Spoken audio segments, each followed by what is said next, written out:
Good evening, everyone. Thank you very much for joining us this evening for the launch officially of Jump at the Sun. It's going to be a very informative night. We have an author with us and the illustrator of the book, Jump at the Sun, Alicia D. Williams and Jacqueline Alcantara.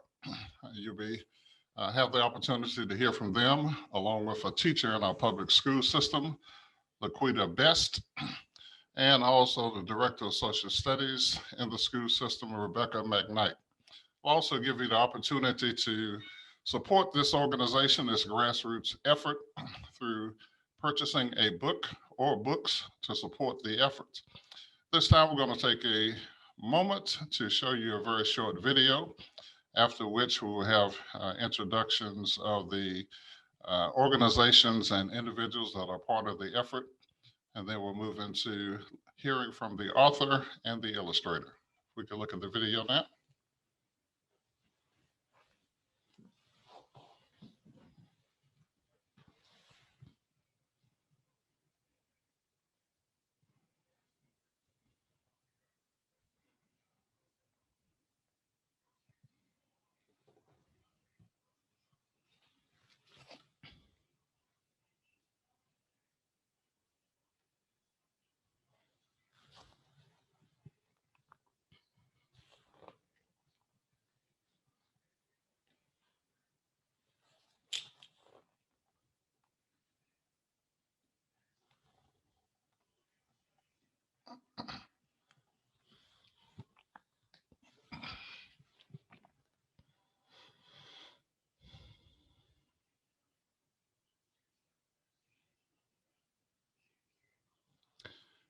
So I hope you enjoyed the video. I don't believe we had sound, so we may play this again for you at some point in time as we go through the presentation this evening. It's an outstanding video, and as you can see, there are aspirational goals for young people to see themselves and who they can become as they continue to grow up, much like Zora Neale Hurston did. This time I'd like to introduce in this order and give each of them a few moments to share a statement about their organization and involvement in this important project.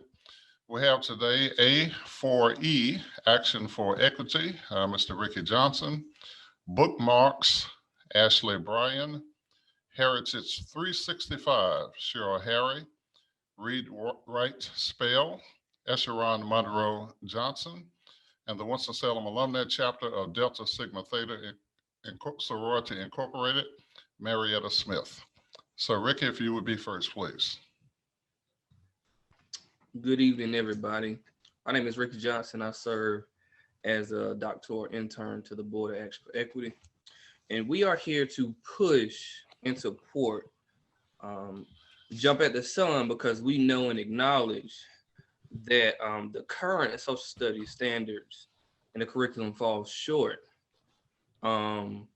building a critical background and knowledge for its students or all of its students. With that acknowledgement, it stems from an event we held back in 2019, pushing that Black history and materials related to Black history and the contributions of Black people to this country is more than a month.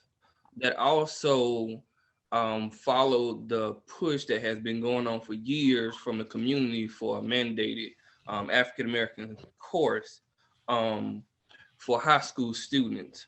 So that push led us, or led the school system, as we kept pushing, to re-examine the K through 12 infusion model that has been in place for a while, but it has often laid dormant as the material was at the discretion of the teachers to implement in their lessons. So we want to definitely push books like Jump at the Sun into the curriculum, so that the students, as Mr. Austin stated earlier, can see themselves.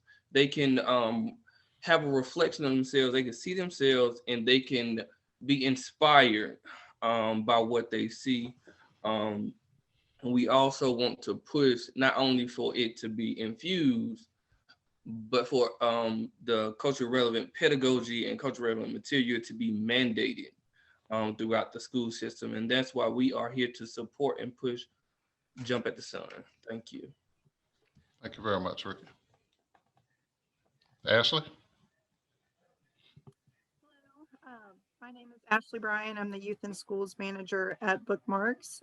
Bookmarks is a literary arts nonprofit and independent bookstore located in downtown Winston-Salem.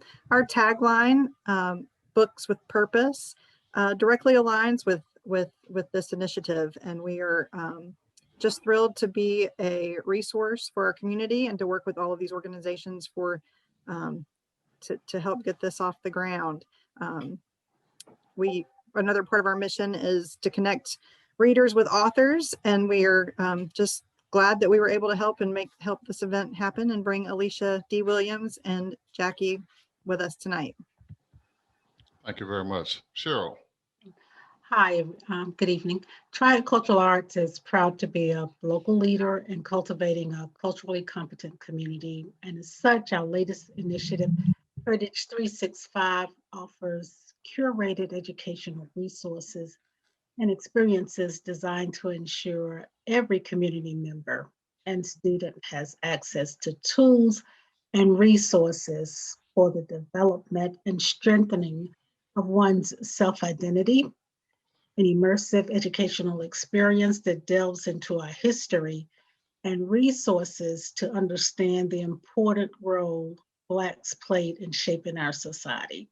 So the collaborative platform offered by Jump at the Sun reflects Heritage 365's why, and we are so excited to be part of an effort that directly aligns with our mission and values. Thank you. Thank you, Cheryl. Aishah. Hello, I'm Aishah Monroe Johnson. I'm Interim Executive Director for Read, Write, Spell, and we really work to ensure that all children are proficient in reading. We have a few programs, training tutors, we provide professional development for educators, and we're really excited to be a part of the Jump at the Sun initiative, because we know that when children read books and see themselves and their culture reflected back, it increases their literacy because it motivates them to read more and increases the relevancy of the text. So this is really in line with our mission and what we want to accomplish in the community. So we're really glad to be a part of this collaboration. Thank you for being here as well. Marietta. Good evening. My name is Marietta Smith, the president of the Winston-Salem Alumni chapter of Delta Sigma Theta Sorority Incorporated, which is a public service organization with 190 college-educated women dedicated to scholarship, sisterhood, and service. The chapter plays an active role in the educational movement, seeking to inspire, motivate, and support the aspiration and achievements of our youth. Our investment in educational development focuses on cultivating the cultural, social, educational, and leadership development of young people. Literacy and cultural awareness is important for good education, global citizenship, and allows for endless opportunities. So this partnership further demonstrates our shared commitment to teach our children, support our teachers in our community, and multicultural awareness. Because of that, we are truly excited about the Jump at the Sun partnership, and we're happy to come alongside with this promising initiative. Thank you. Thank you very much. And for those whose names I did not pronounce exactly correct, my apologies, as I know that a person's name is to that person the sweetest and most important sound in any language. So chalk that up to my heart and not to my head in this particular case. Thank you all very much. And I think those of you who are viewing can see that this is broad-based community support and very diverse in terms of the organizations that are coming together to make this possible in our community. At this time, I'd like to introduce both the author of the book, Jump at the Sun, the true life tale of unstoppable story catcher, Zora Neale Hurston. I'd like to introduce Alicia D. Williams and Jackie Alcantara. Ms. Williams is the author of Genesis Begins Again, which received the Newbery and Kirkus Prize Awards. Honors, was a William C. Morris Prize finalist, and won the Coretta Scott King John Steptoe Award for New Talent. Alicia D. Williams also debuted a picture book biography, Jump at the Sun. the true life tale of unstoppable story catcher Zora Neale Hurston. She shares a passion for storytelling, which stems from conducting school residences as a master teaching artist of arts integration. Ms. Williams infuses her love for drama, movement, and storytelling to inspire students to write and resides in Charlotte, North Carolina.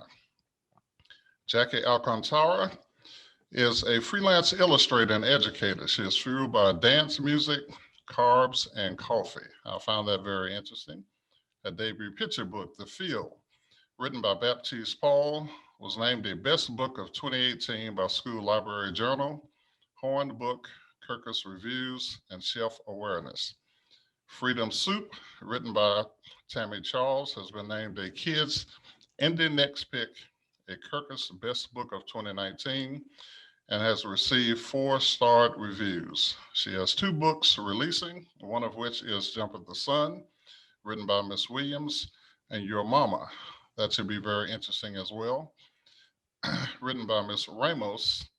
She's particularly excited about promoting inclusiveness and diversity in children's literature. So welcome to both Ms. Williams and Ms. Alcantara. Thank you all very much for being here.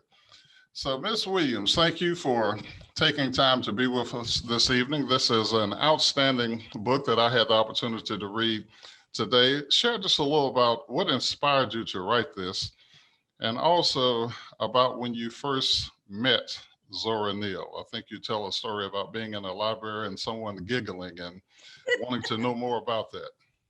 Yes, first I have to answer a question. I think you said earlier offline, what's the age range? And I saw something today that said, picture books are for everyone. So you are not too old to read a picture book and enjoy it, okay? And I did. Thank you. And thank you, Ashley Bryan, for inviting us. This is a pleasure to have Jump at the Sun be the book that you use to celebrate your organization. I fell in love, like you said, because I was in college and I never heard of Zora Neale Hurston, never knew she existed. And a friend of mine was sitting at the table across from me in the library, just giggling away. And I'm thinking, Maria Fisher, we are in the library. I was a rule follower, so I knew we were going to get kicked out. So I finally had to go over there to see what she was reading. And she held up a Zora Neale Hurston book. And she gifted me with one herself, excerpts. I fell in love with the storytelling voice. Little did I know that Zora Neale Hurston was such a fierce woman in her own right, as an anthropologist, as a folklorist, as a novelist, as the first Black American filmmaker, that she had all of this driving through the South in a car during Jim Crow era. I didn't know that part. I just knew that voice that she wrote with was like a good home cooked meal on a porch with some buttermilk biscuits and lemonade or something. And that's how her words were for me, and they filled me. And as a storyteller later on, I became enamored with folk tales. And I would tell these folk tales, Brer Rabbit, Trickster tales, and different tales as a storyteller. And I saw right for myself how children would be right there in the moment. And if I threw Brer Rabbit over there in the thicket, they would swivel their heads as if the thicket was right over to the side. And I researched even more that storytelling builds the brain, how effective it is for us to read this folklore and have our children tell these stories. And I didn't want these stories to get lost ever, since they are passed down from generation to generation. I kind of wanted them to still be on the forefront of our thoughts and our minds. Now, I love Zora Neale Hurston and I love this book. And as we're celebrating, I think someone else said it before, our children need a reflection. So like Black History Month was said, it's not just 1 month, it's a year-long process. We are here to celebrate our culture year-long.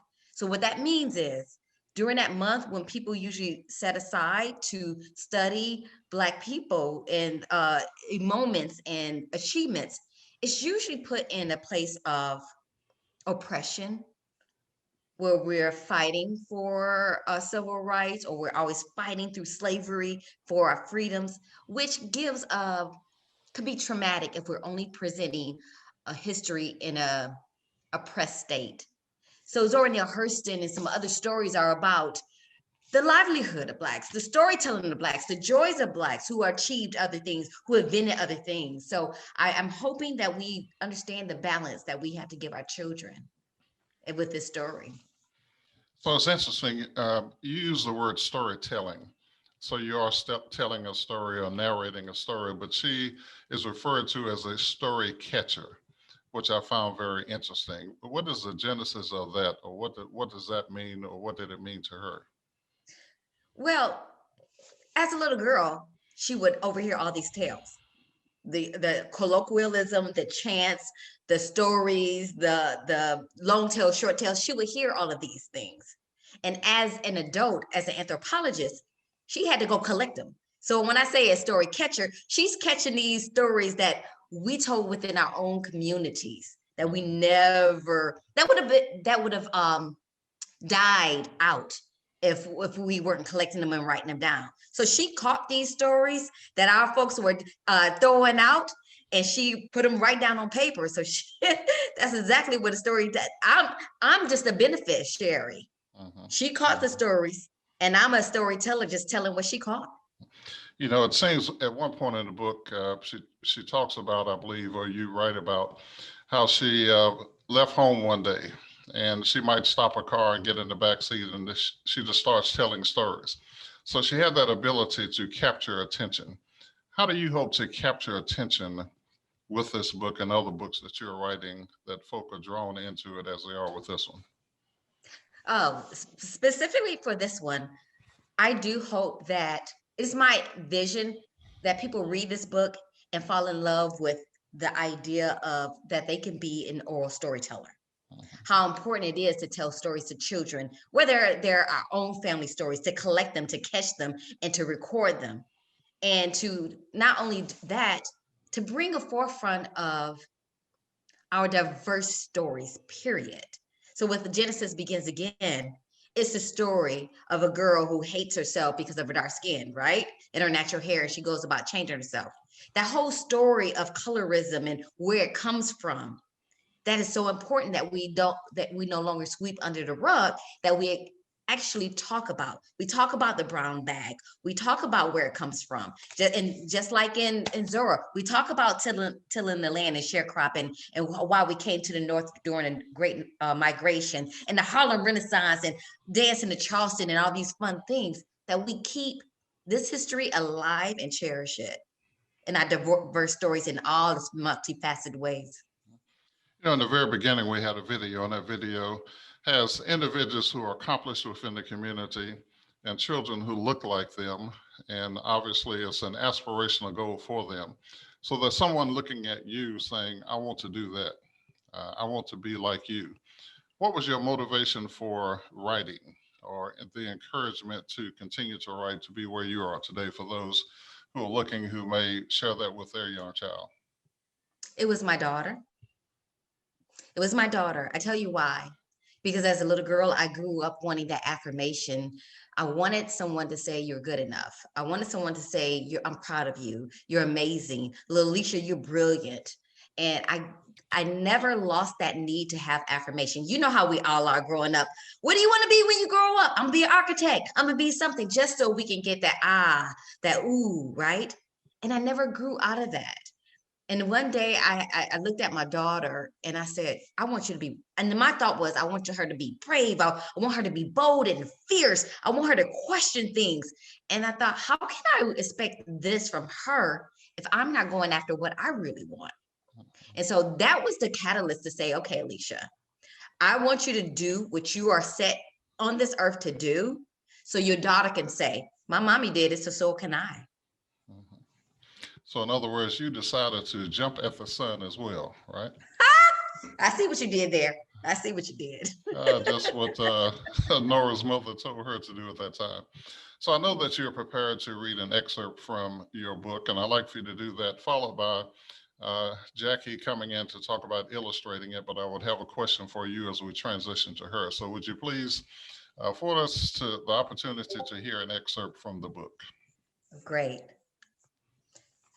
Now you got to get the that's Southern storytelling, telling lies voice on, okay, Nigel? Yes. All right. In a town called Eatonville, a place where magnolias smelled even prettier than they looked, oranges were as sweet as they were plump, and the people just plain old got along, lived a girl who was attracted to tails like mosquito to skin. Zora was her name.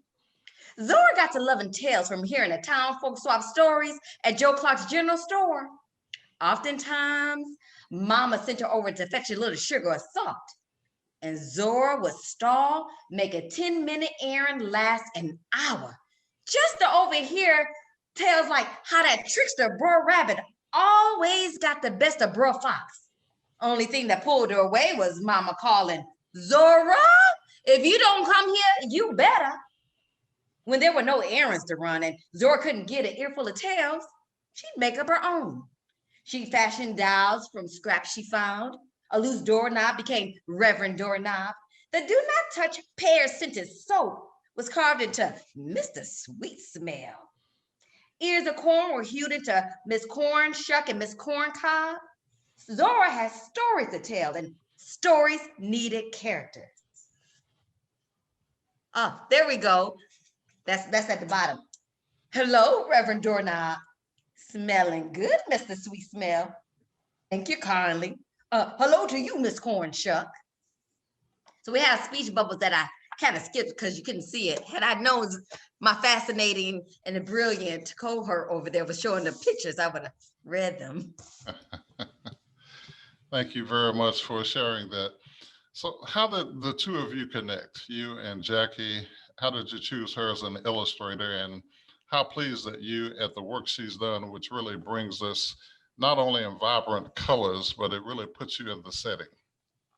Well, I was asleep one day and Zora's spirit came to me and tapped me on the shoulder and said, "I have the person for you." And I Googled her and boom, it was Jacqueline Alcantara. No, it really didn't happen that way. I wish it did, but I didn't meet her until after I stalked her. My editor said, "Hey, I have an illustrator for the book. Here's her website." And so I Googled her and I was like, "Oh my gosh, there's so much movement in her pictures. And she's going to be perfect because Zora was all about movement." And there we have it. Oh, I can see myself. And so that's how it happened. And then I started stalking her on Instagram, and you have her tell you the stories about how she did her research and how, Jackie, this is what's most impressive, how there is Zora Neale Hurston actually in this book.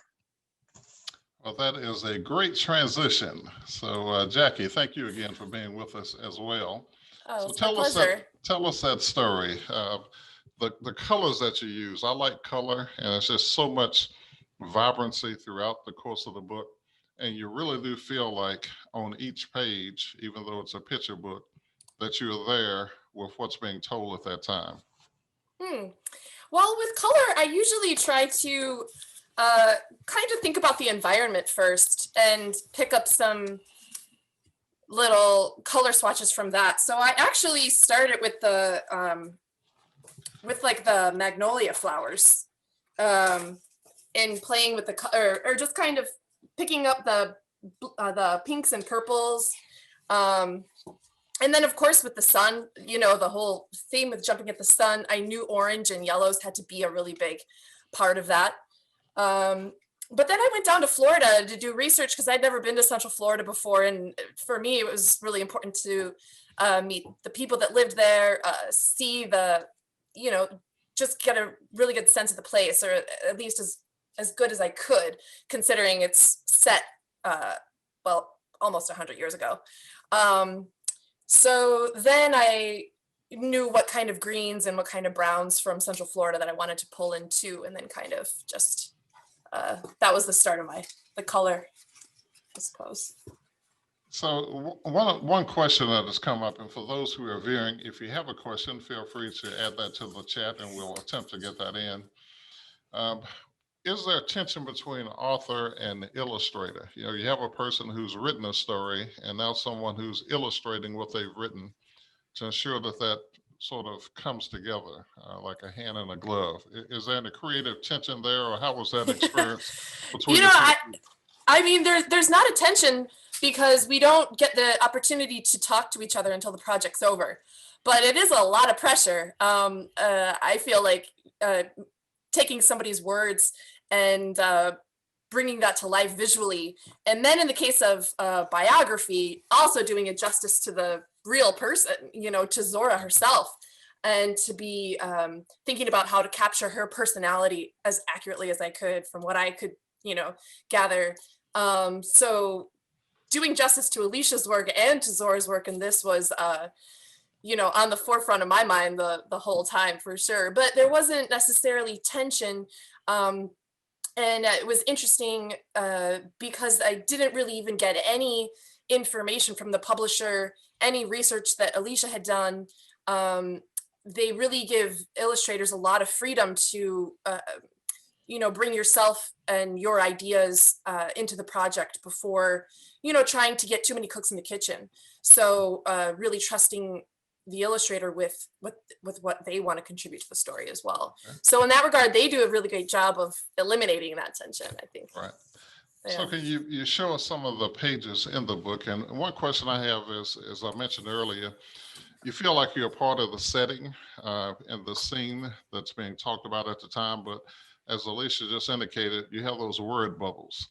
And so as I was reading the book, you know, you're reading alone and all of a sudden you have to turn the book sort of one way or the other so you can read that bubble. And how did those ideas come in terms of illustrating and highlighting the book in the way that you did?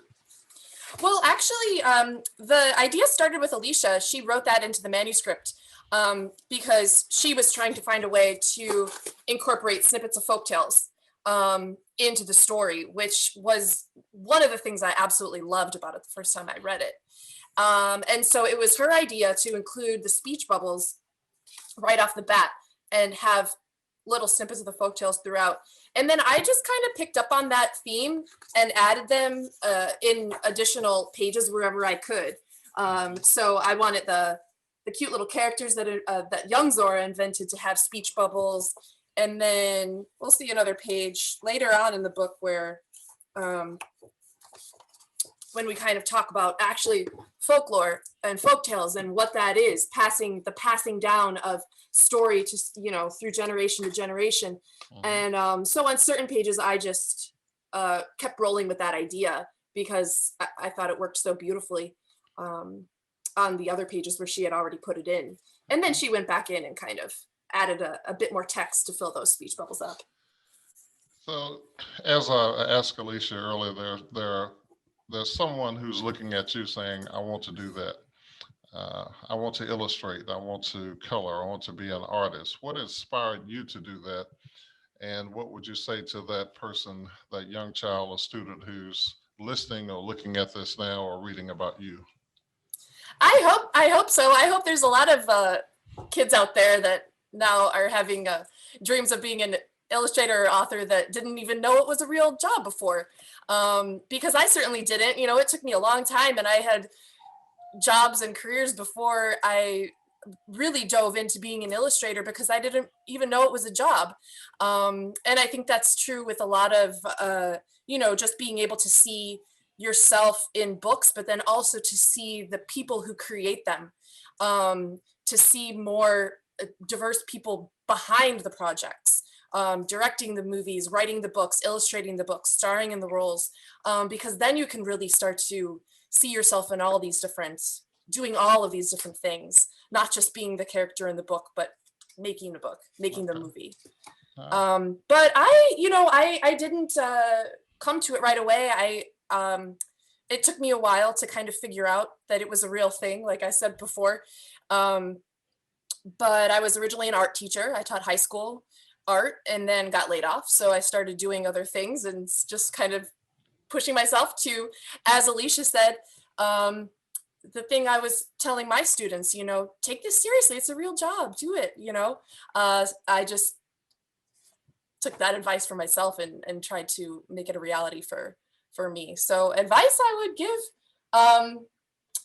just keep exploring, keep experimenting, keep figuring yourself out and what it is that truly moves you and that truly makes you excited, and find a way to do it every day. Okay.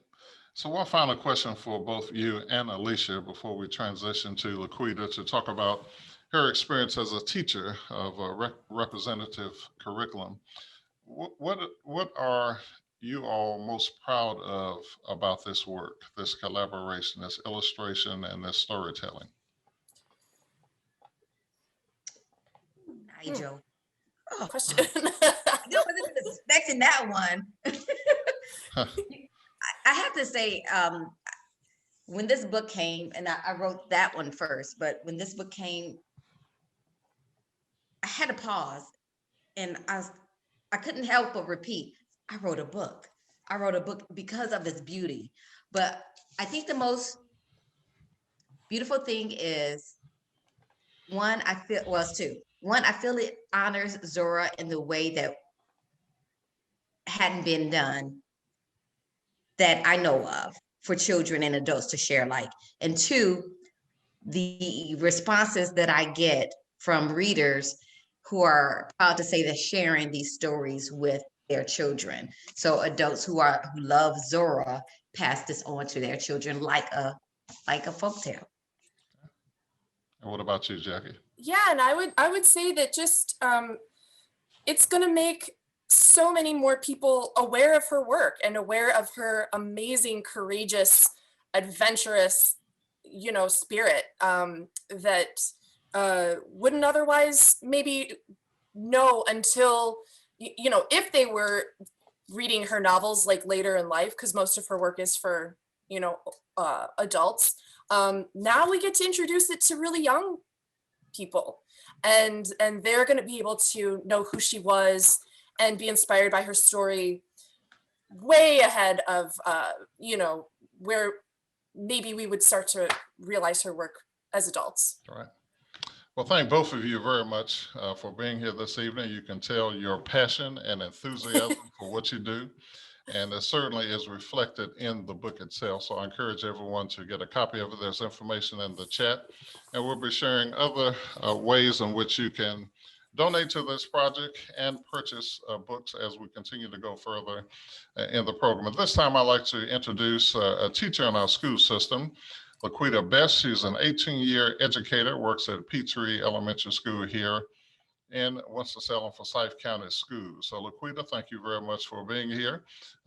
You've talked about your passion for not only teaching, but reading. And so I'd like for you to share with us the importance of this project and what we're doing in terms of getting more books in the school and curriculum so that teachers like you can share this with their students. So good evening. Yes, I do have a passion for the Multicultural Infusion Project.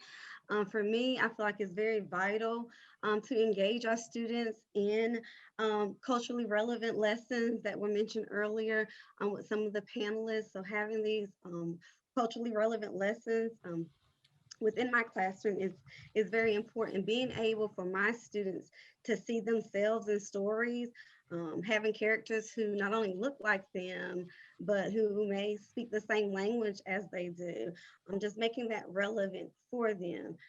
Also, the multicultural infusion lessons are meaningful lessons that are aligned to the state standards. So being able to integrate both the social studies standards and reading standards, so integrating the curriculum so that my students can engage in meaningful conversations. And some of those conversations they will literally blow your mind, the things that I hear. So I've kind of given you some snippets. For example, I have one. For example, after reading Separate is Never Equal, the Sylvia Mendez story, one of my students made the connection with, for example, they stated, our ancestors had to go through this when they were kids. After reading Freedom on the Menu recently, one of my students made the connection with the protest. So my students are able to make connections with events that are taking place in society. So not only are they just making the connections, but they're having these meaningful conversations. And I'm also seeing that they're retaining the information. So I see their growth academically. So they're growing, and I just love it. So I am grateful for these lessons that we have embedded within our curriculum, and I'm here to root them on, and I'm using them, and I love the book, so I can't wait to get that book and incorporate that in my lesson as well. I think you will certainly enjoy the book, and I can see the young people really getting excited as they go through it. So what are you seeing in a different way by having these books as a part of the curriculum and being able to use them that you would not see if you did not have them? The engagement, they're engaged, so they're listening, they're understanding what's taking place, and then they're making, for me, without the book, I don't think they're understanding what's going on. So it's relevant, it's culturally relevant. So I'm validating their education, and I'm letting them know that they're meaningful and they're a part of this. So for me, I didn't have that growing up. So I didn't see books with characters that look like me in my classroom. So for my students, I'm letting them know, you can be this person, you can do this. So just making that relevant. I'm making their education relevant, letting them know the sky's the limit. You can do anything as possible. So one of the things that I see as you express that is some excitement and enthusiasm. Yes. Where does that come from? How does having this type of material fuel that type of excitement, enthusiasm, that when you go into the classroom, you can impart that to students and they can make those connections? It's my passion. This is like, I don't even do it, but this is my passion. Like, this is my joy. So when you see the child come in at the beginning of the year, and you just see that growth, because you're bringing in things to reach them where they are. So that equity, you're meeting the child where they are. So having the resources to meet them where they are, and you're connecting with them on their level. So you're bringing in the resources to meet the student where they are. So I have to bring in resources that they can relate to, that's relevant for them, that's culturally relevant for them, that they can make connections with. So what would you say? I mean, you're on the front line, you're using these materials to engage students so they can see themselves. And one of the things that Rebecca will talk about is they can see through windows and walk through doors that maybe were not possible before that time. What would you say to those who are viewing tonight about the importance of this and why they should be engaged to purchase a book or books to make that more available? Because as educators, we're here to meet the needs of all of our students. So as teachers, we're not to meet some, we're here to reach everyone. So all aspects, all cultures, everyone in the classroom. So go and purchase this book and the other books within the curriculum to meet the needs of all of our students, because I don't think anyone has a classroom with just one population. Right. So in order to meet the needs of everyone, our classroom needs to be very diverse in literature. And so we need to make sure that we have those resources to reach all students in our classroom. Well, thank you very much, and we appreciate your service and your passion, enthusiasm, and excitement in making us come alive so the students can see through those windows and walk through those doors. Thank you. Aspire to be people like you as well and teach. Thank you. We appreciate that. So this time we'd like to challenge our listeners, and we're going to show you the slide again about ways in which you can become involved. And if we have sound on the video, we'll play the video immediately after it again that we played at the beginning before we transition to Rebecca McKnight, who will share with us about the importance of this program as well. There are a number of ways in which you can get involved, and I challenge you personally, one, to make a donation. It's very easy. You can click on our link, which is www.jumpatthesun.org. For additional information or questions, you can also email admin@action4equity.org. So you can donate and purchase a book. I would challenge everyone who's viewing now to purchase at least one book this evening. If you're part of an organization, share that with your organization. And as you can tell by Ms. Best, the excitement and the enthusiasm and the difference it makes to have books that represents all of us, so that children can make those connections to walk through doors and see through windows. So you can also see the connection between the author, the illustrator, and the person who's in the classroom actually making a difference, and the importance of that. So I hope that you accept the challenge. Click on the link, make a donation, purchase a book or books to continue to make these resources available throughout all the schools in our community. This time I'd like to introduce to you Rebecca McKnight. Rebecca is the Director of Social Studies for the Winston-Salem Forsyth County School System, and she's going to talk about the importance of and why multicultural infusion in the Winston-Salem Forsyth County School System. And I think you can connect the dots between what's been shared about this book, how the illustrator has highlighted it, and the engagement from Ms. Best in the classroom, and the difference in how students can see. So Rebecca, if you would, please.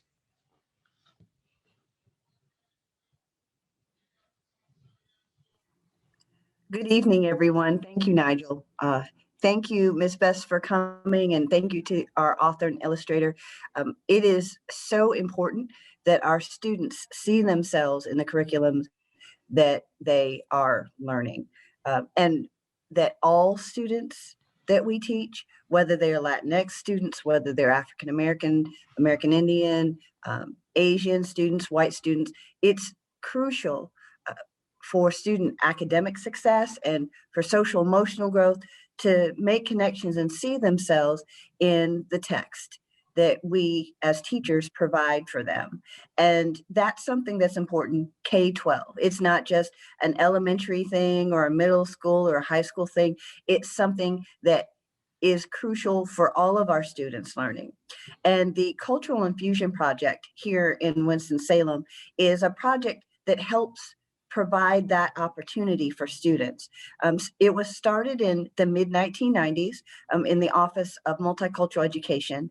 And over the last 20 plus years, we have been working on revising and expanding the curriculum. For many, many years, many of you know Dr. Willette Nash. She was in charge of the Office of Multicultural Education here in Winston-Salem.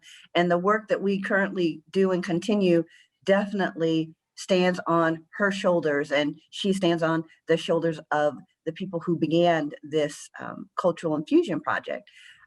The whole goal of it when it started was to help our African American students see themselves in the curriculum, and that hasn't changed. And that was 30 years ago. So we know that research says that kids connect when they see something to connect to in their instruction. And so that research is not new now. It probably wasn't new then, but it has continued over time. And so currently in our schools, the Cultural Infusion Program looks a little bit different at each grade level. For high school, we have multicultural electives. We have African American, Latin American, and Native American studies courses that kids can take as electives. And then there are some opportunities that we share resources and strategies with teachers within curriculum documents for social studies, so that they can be integrating and infusing the perspective and experiences of African Americans and other marginalized groups. At the middle school level, there are inquiry lessons at the 8th grade. So these are lessons that focus on primary and secondary sources to answer compelling questions about how African Americans have contributed to North Carolina and to the United States. And these span the entire year, so students will see at the 8th grade level how African Americans have contributed to all of American history, not just small snippets of time here and there. And then within 6th grade and 7th grade, where appropriate, strategies and resources are also shared. And so tonight, what we're talking about are these books that are part and parcel to the K-5 African American Cultural Infusion Project, and also with our Latinx infusion as well. And so our idea, kind of what's happened, is we have lesson plans that, as Ms. Best talked about, are integrated with English language arts and social studies content, skills, and standards, so that teachers can use social studies time at the K-5 level, or could use whole group reading time or small group reading time during their English language arts periods to focus in on perspectives and history and culture for African American students. Well, not just for students, African American students, of course. This is good for all students, whether they're African American or not. But the contents are predominantly African American, and we're hoping and working on growing our Latinx Hispanic infusion so that that group of students also sees themselves in the curriculum. But at this time, the majority of our lessons do happen to be a part of that African American cultural infusion. And so one of the things that I love about these, and Nigel talked about the doors and windows. I see social studies, I see literature as providing opportunities for students to be mirrors so that they can reflect on themselves and see the greatness that is within them.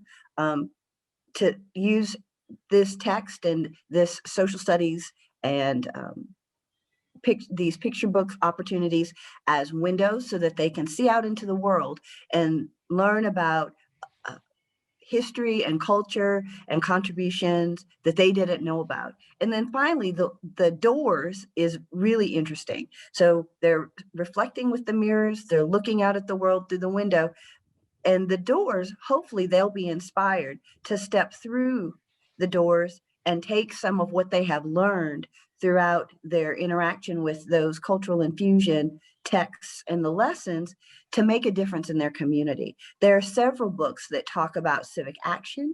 And so hopefully after students finish those lessons, they'll be inspired to be like the people like Ron McNair, who integrated his library, like the women of hidden figures, to become mathematicians and scientists who make such a difference in our world. One of the lessons is about the creator of the Super Soaker. You may not know that he's an African American. That book is called Whoosh. And yet still there's yet another book that talks about a young lady creating community gardens in her urban environment. So all of those people are African Americans and shine a light. And I loved Alicia Williams talked about the joy of being an African American. And these books help provide understanding for kids, for all kids, about the joy of being an African American and the positive contributions that group has made to the American story and to our communities. So these books and these lessons can make a difference in how students see themselves and how other students see them. And so the challenge becomes, how do we make sure that students at all schools get the opportunity to interact with these texts? And one of the things that I have found as the social studies director, moving through the district and talking to teachers, is that some schools and some teachers have access to some of the books, and other schools have access to others of the books, but all of the schools did not have access to all of the books that we've created lessons for. And there's a wide variety of reasons for that. But if we want to make sure that the infusion, it happens at all of our schools for all of our students, it becomes, how do we make sure that everyone has access to the books? And that's where this book drive has come from, having a community realization that we need to make sure that our students have the resources they need so they can learn the lessons that they need to learn so that they can become great contributors and members of our community. So one of the things that you talked about, you and I had the opportunity to speak to Rotary Club recently. And we played the video, and if Mayor Pat is listening now, if you can cue up the video again that we might play in a moment if we have sound on it. When the video was played, there was an African-American male he was viewing who was moved by the video because he saw himself and he did not see himself when he was growing up. How important is that? And the second part of it is, what is that aspirational goal for us in terms of number of books as we start this project, and where are we now? So I think the story that you relayed is an experience that many of us have had. I've had that experience myself, having lived for a lot of my life in the North. My father was in the military and he was an officer. And so very often I didn't see others like myself in terms of kids and schools and our experience. And living in upstate New York, I was often the only one in many of my experiences. And so I can definitely relate to the gentleman who spoke. But I think that it's really important to be able to connect with what we're learning, but also for our teachers to connect with us. So if you're in a place where there aren't many African Americans and you're in a classroom with a lot of other kids, they may make some assumptions about you that are incorrect because they don't know, they haven't been exposed. And so part of the beauty of these lessons is that it exposes, again, the joy and beauty that is part of being an African American and part of our history to all students, whether you're African American or not. And so it can help African American students and students who are not connect to each other to see where they're similar. It helps them see where they're different so they celebrate the differences, and it provides the opportunity for understanding. So if we understand each other, we can get along a little bit better. And if we can get along a little bit better, we can make the world a better place because we can work together doing it. In terms of where we are in distributing the books, so far we have been able to actually put in the hands of schools 6 titles. We have a 7th title in the office that is in my office that is waiting to go out. And we have had some donations of different books, individual books here or there. So we've started kind of collecting for some of the other books. I would say right about now, we've probably distributed a little over 300 books. We still have a number to go. There's somewhere between 20 and 30 books that go with the lessons. Some of the other lessons don't actually need a book, or the book was in the school. So of course we didn't need to get those, but we still have a number of titles that we need to get enough copies for. And we want this to be a district-wide initiative because once again, if some schools have some of the books and some schools have some of the books, but nobody has all of the books, it becomes a challenge to teach these lessons. And so again, we've had about 300 books distributed, and we'll continue to distribute more when we get to 47. That's the magic number for us to distribute them to schools, because we have about 45 elementary schools in the district.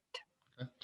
So would you say it's for those who are viewing to clearly understand it's not just about purchasing the books to be in the schools, but you also have curriculum that has been provided to go along with that to make that more meaningful? Yes, thank you for that. So Ms. Best is one of our curriculum writers, and we've had several teams of teachers work K-12, but in particular on the lessons for K-5.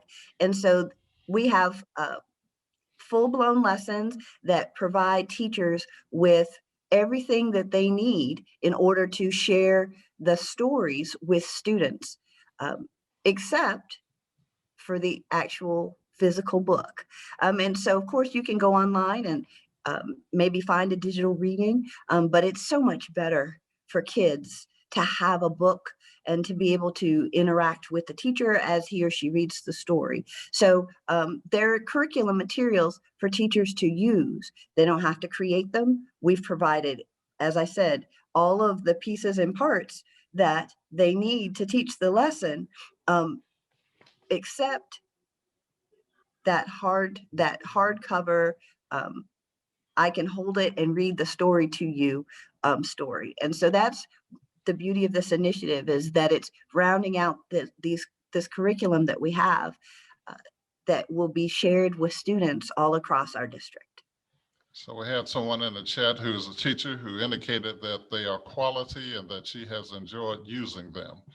So it would appear that the missing link is more books. And one way to get more books is to make a donation. And we're going to provide again in just a moment after we look at the video, ways in which you can do that. So we're going to take a moment again and just take a look at the video that we provided at the top of this.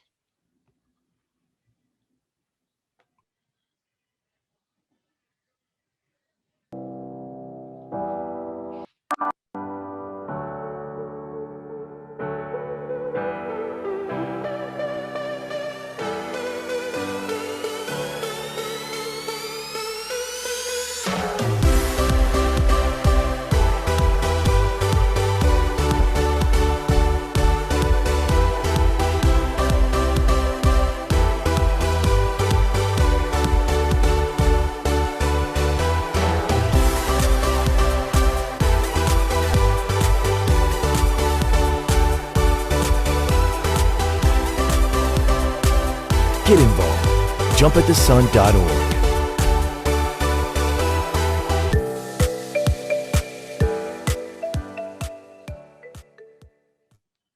So Rebecca and or Laquita, I think you're still with us. What else would you like to add before we bring this to a close this evening?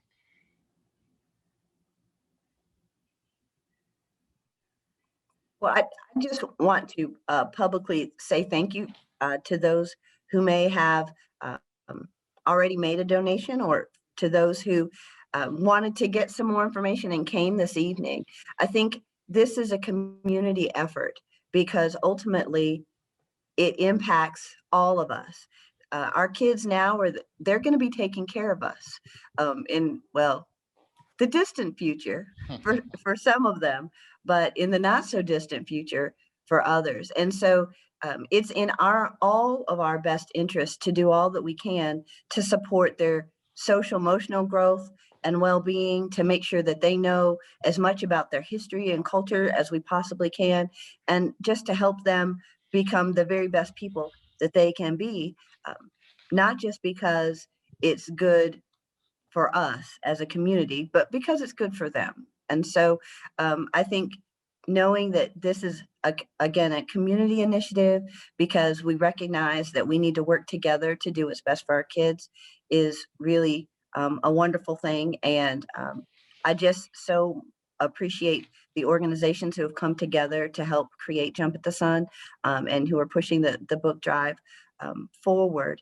so that our kids can see themselves in the curriculum and instruction that they receive every day here in Winston-Salem. Thank you. You know, it's amazing. It was mentioned earlier prior to starting the program that it hasn't been that long since this group of people came together, and to see this come to fruition this evening, and to make that call to action to provide additional funds so we can purchase those books. So I remember sitting around a table and talking about this project probably a year and a half or so ago. It is a very diverse group of people and organizations and individuals throughout the community who are making it happen. I would like to read something that's in the inside of the book as we conclude, and we'll show the slide again about ways in which you can participate and engage and assist us in purchasing those books. Nigel, before you do that, can I say one more thing? I'm sorry. Sure. I do want to just make sure that the point is made that the African American cultural infusion and multicultural instruction is not an optional thing for teachers here in Winston-Salem, Forsyth County. And thank you, Ms. Woodbury, for reminding us of that. It is not an option. It is essential, and it is mandatory that all of our students engage in this curriculum. And so in order to make sure that these experiences happen for kids, we need to make sure that all the resources and structures are in place for teachers to make that happen. And so I did just want to make a point to make sure that that everyone knew that this is intended to be something that all students experience, and it is mandated by our school board and part of local curriculum policy. So, additionally, another comment that was made is to remind teachers to make sure that your media coordinator is aware of the initiative, and also to make it a part of your SIT team or school improvement team. So please join us in getting the word out so that more people are aware. So I found this very interesting as we close, and we continue to throw down that challenge for all of you who are viewing this evening to make a donation. If you purchase just one book tonight, that's one more book than we currently have. And if you know of organizations that would be supportive to encourage them to participate as well.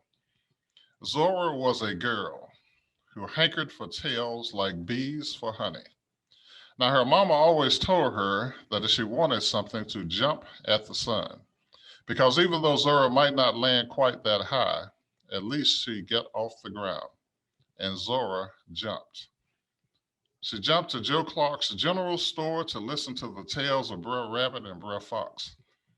She jumped to Harlem in New York City to make that dream come true. She jumped to Howard University, where she decided she'd be a famous writer. And everywhere she landed, Zora shone sunlight on the tales most folks hadn't even bothered to listen until Zora. We can substitute the name Zora with any student in the Winston-Salem Forsyth County school system, and that's why we're called Jump at the Sun. So if we can show our last slide again to provide our viewers ways in which they can participate. Again, help us spread the word. Post to your social media tonight that you looked at this and what is it about. Share with them the admin at actionforequity.org if you have questions or know others who would like to be engaged and be a participant. If you want more information and to make a donation, please visit jumpatthesun.org. And what we encourage you to do is to spend some time with us.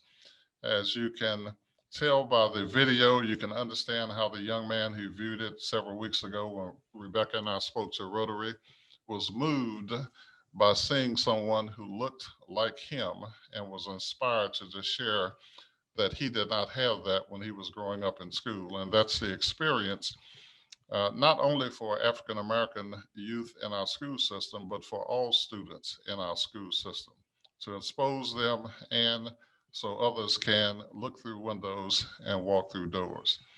So we thank you very much for taking a few moments of your time this evening to find out more about the program, Jump at the Sun. Again, it's at jumpatthesun.org. Make a donation tonight, purchase a book, encourage others to do so that more teachers like Laquita can use that curriculum and have a physical copy of the book to connect with students, and so that those students can become folk like Jackie, who is an outstanding illustrator, or maybe write their own tales like Alicia, or maybe become the next Zora. We thank you all very much for spending time with us. Please go and tell somebody to jump at the sun. Thank you.